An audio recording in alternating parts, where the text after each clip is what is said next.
Dirty Adventure here, and this is Winterization of W650 or W800 Kawasaki, part 7. And do I have a treat for you today? So today we're going to talk about checking the compression. Now, this is a 50,000 kilometer bike, so there is really no point checking the compression up until this stage, right? Essentially up to 40-50,000, unless you're not changing your oil or literally pouring, like removing the air filter and running with like performance air filters that don't filter shit actually, and you have sand going into your cylinders, you should be okay. So today I'm going to show you how to do a compression check. Recommended to do this, well, 50,000, 60,000, 40,000, something like that.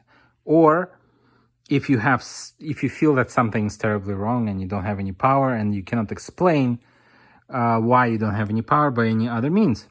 I will touch on that at the end, by the way. I had that kind of situation, and that's why I decided to run a compression check. So now, just like a short word about these engines.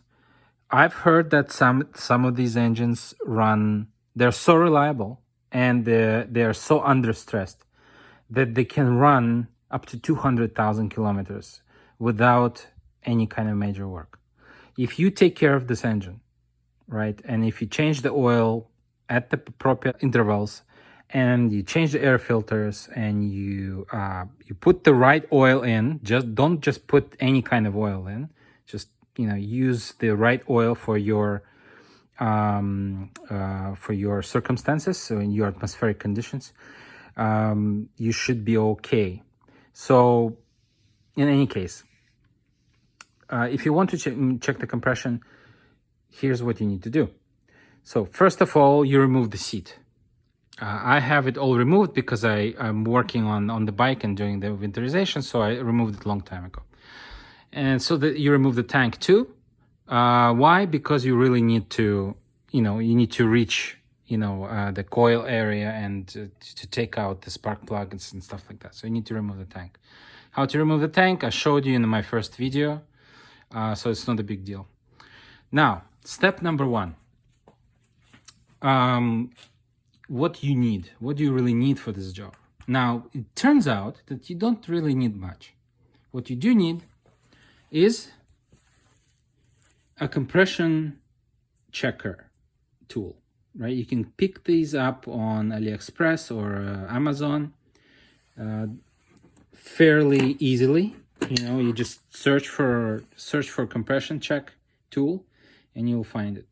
So what this does is basically a little manometer like this that has a valve in it, and it checks, it gives you bar or PSI in this case, but they are different. Some of them can show the values in foot-pounds and stuff like that. This one is fairly standard, PSI and bar, or kilopascals. 1 bar is 100 kilopascals. So anyway, you need this, okay?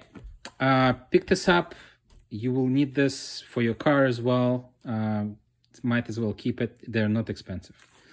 Second, when you buy this kit, remember the cheap kits, like I got the cheap kit here, they have adapters. So this goes into your spark plug hole, and this is you screw this on this guy here, on the edge of you put here. Now, what's the problem with this? You guys tell me in the comments. This is a bad idea. This is what the cheap kit looks like. So what I'm concerned about is when you screw this into the spark plug hole, look what can happen. When you're done with your check, imagine this is inside the engine.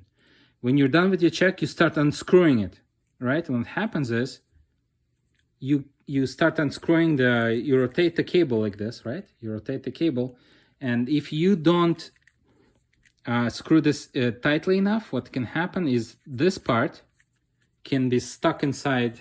Hold on. This adapter can be stuck inside your engine. Imagine this sucker is stuck there. How are you gonna get it out? There's no way you can use any kind of wrench, right? And you can't put your finger in there. So this is a bad idea. This is a cheap kit. So I just happen to have, my friend gave me another kit that have an adapters that have edges like this, right? This is actually like a 19mm bolt. This is great because if this gets stuck on the bottom there, you can use a 19mm socket to take it out. No big deal, no problem. Okay, so yeah, get these ones, and when you buy it, make sure you buy adapters like this, right? For some reason, these guys, they have one adapter which is the correct one, but the rest of them are cheap, right? Like that. So be careful. Okay, also, this is just a hose, right? But at the end of the hose, there is a nipple here, right? See that? You need that. So this is good. Okay, so I'll explain why you need this later on. Anyway, what you do is you screw in the adapter, the appropriate adapter for your bike. In my case, it's the smallest one, right? That's the smallest one in the kit. Just screw this on right now. Now, screw it in tightly. Not too tight, but tight enough, okay? Just like that. And then just leave it for now. All right, so obviously, if you like to check the compression, you need a warm engine, okay? You cannot check the compression on a cold engine because your rings inside your cylinder are not gonna seal properly if it's a cold engine. So before just keep that in mind, okay? You need to warm up the engine somehow. So what you do is you keep everything connected, right? What I have is I basically have this remote tank, just a makeshift kind of gasoline tank that you can hang on something. And then you pour gasoline in there, and you put the other, there's a tap here. And you basically kind of, when you're ready to pour, you just open this up and the gasoline pours in, and it will fill the carburetor bowls here. So there's a buffer zone here. This is full of gasoline right here in your carburetor, and on the other side, on the other carburetor as well. So what you need to do basically is you need to fill up with gas, with a little bit of gas, just to fill up that bowl here. You don't need the whole tank. You just need to fill up this much, because this is enough for you to start the gasoline, like the engine, and run it with the choke a little bit, and then turn up the choke, and whatever your atmospheric conditions are like. Anyway, you need to basically burn that much fuel in order to get your engine to be warm enough. It doesn't have to be scalding hot. It just needs to be warm. In my case, it was enough to burn just the the carburetor bowl amount, and that's it. Anyway, you go inside, you turn on the motorcycle. You'll look at people looking at you with your motorcycle running without a gas tank. People are scratching their heads. You enjoy all that. When it shuts down due to lack of gas, you just disconnect everything, disconnect that hose, take the gasoline away from you, and proceed to the next step. So the next step is you need to, first of all, disconnect the coil, right? You don't want to be running the coil because we're going to be unhooking the spark plugs here. You see there's two connectors here, 1 and 2. You disconnect them. Okay, that's your coil, by the way, here. Okay, then you take out these guys. All right, you just take them out. and on the other side too. And then, like I showed you in my second video, you use your tool in the toolbox, in your toolkit, the spark plug tool. You put it in there. Very simple. They go down, careful. And you start, I loosened up already, but you basically start unscrewing. Lots of threads there, so take your time. And yeah, you kind of unscrew it. Remove both spark plugs. Guys, remember, remove both spark plugs. Okay, and just like that. See? From the other side too, I already removed it. Both holes should be empty, no spark plugs. Then what you need to do, I'm gonna take this gasoline away from here. Guys, keep in mind that this is a carburetor for W650, because W650 has carburetors. W800 does not. It has a fuel-injected engine.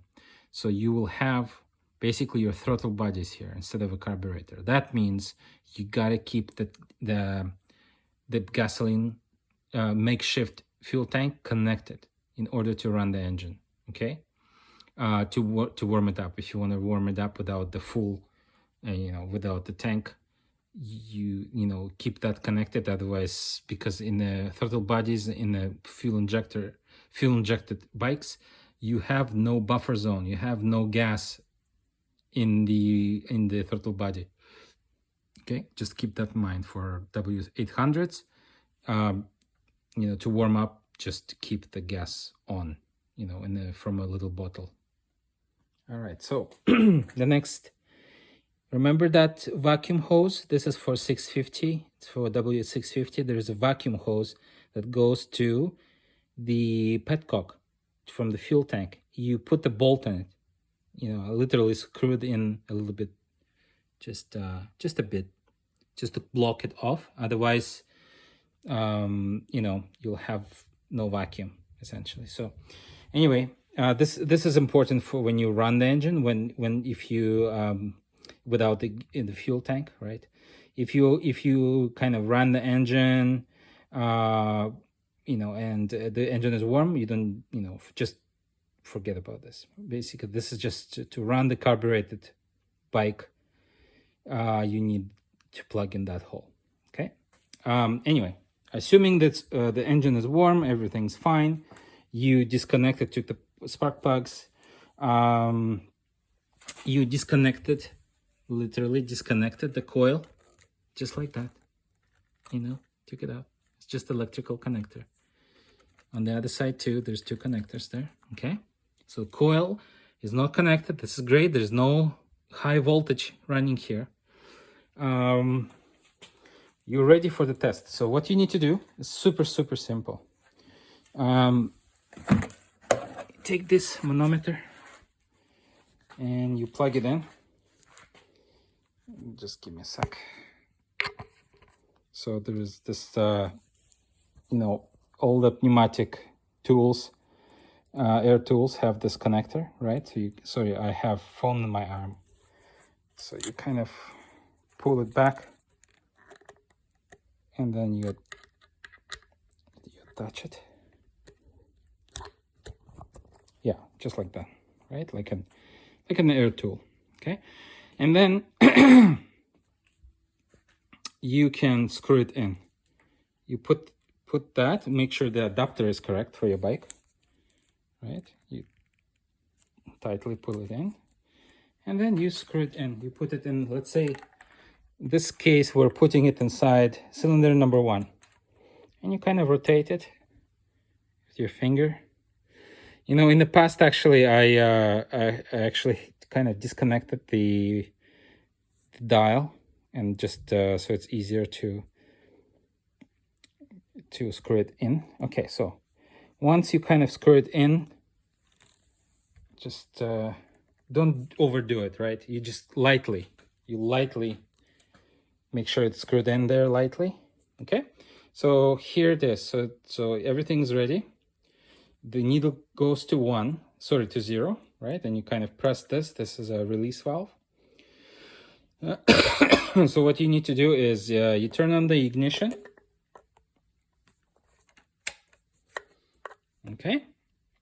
And then this is important. You gotta, with one hand, I'm gonna hold this.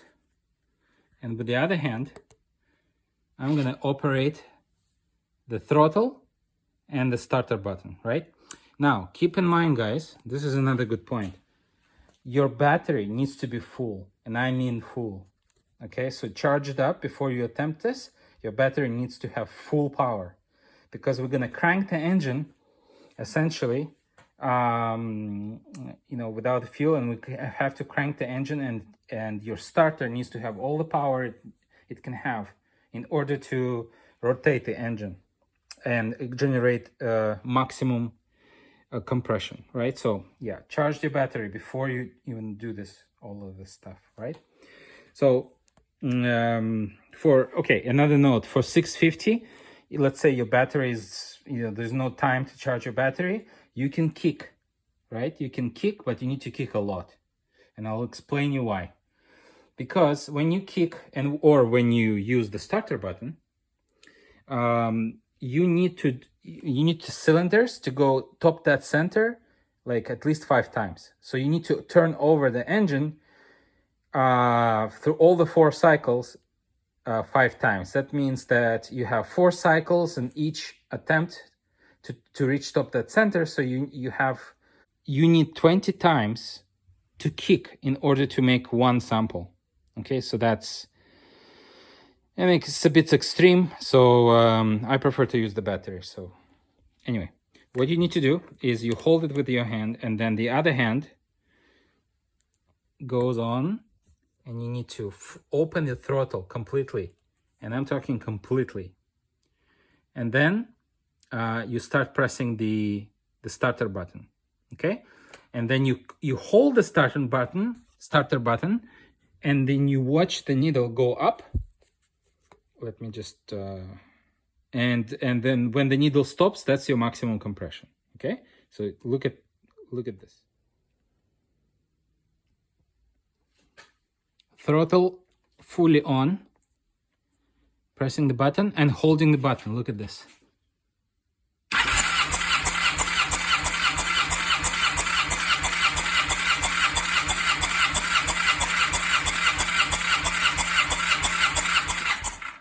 Okay, so in the first cylinder, we have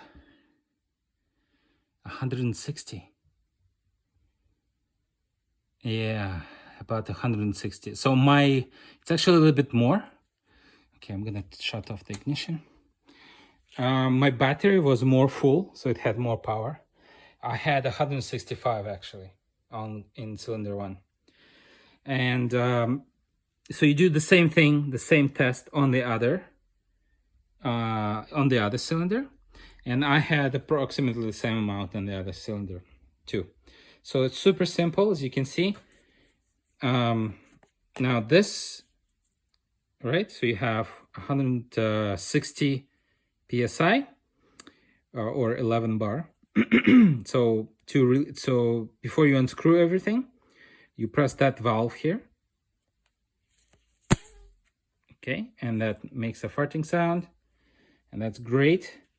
And you have to, and then you proceed to disconnect everything, and then screw it and screw it in the other cylinder. So the more you do this with your battery, the weaker the battery gets. And I've did like 4 tests, back and forth 4 times.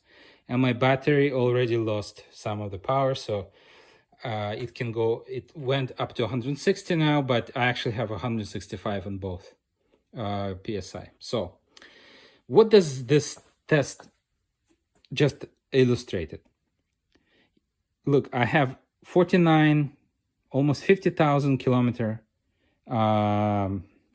bike, and you have a compression of 165 in each cylinder. That means that it's basically a brand new bike.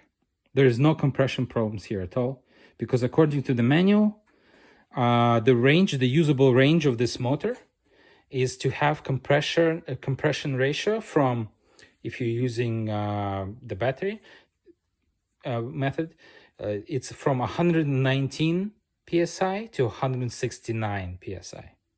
Okay, so that's the usable range. I have 165. After 50,000 kilometers almost, I have 165 psi. That means everything's perfect. You want the engine to last that long. It means the engine was well taken care of throughout its life, and it's basically brand new. Another interesting point. People who are afraid to buy bikes that have 50,000 kilometers on them, that's a proof that if the bike is well taken care of, your engine is going to be new. 50,000 kilometers, which is 34,000 miles, 35,000 miles, something like that. If it's taken care of, it's new. Okay, don't worry, guys. You can buy a Kawasaki W650 with 50,000 kilometers, 35,000 miles, and it's gonna be fine. Okay. Yeah. So your last step, obviously, you need to take this out, disconnect it, and then you screw in your spark plugs. Preferably new spark plugs. If you're doing maintenance like winterization, just put new spark plugs there. If they're already been in the bike for, let's say, 16,000 kilometers or something like that, look up in your manual. I think you need to change your spark plugs. I don't want to lie. Look up your manuals, guys. I know on the KTM it's every 15,000 kilometers, but on Kawasaki it might be different. So anyway, put the spark plugs back in. Put the torque on the spark plugs, like I said before, it's 13 Newton meters, and then you put these in. Just press firmly, and it goes in. And then obviously you need to reconnect your coil 1 and 2. So the red wire goes to the left one. Okay, and obviously you remove that. You don't need that bolt in there. And that's it. That's pretty much it. You did your compression check. That's that simple.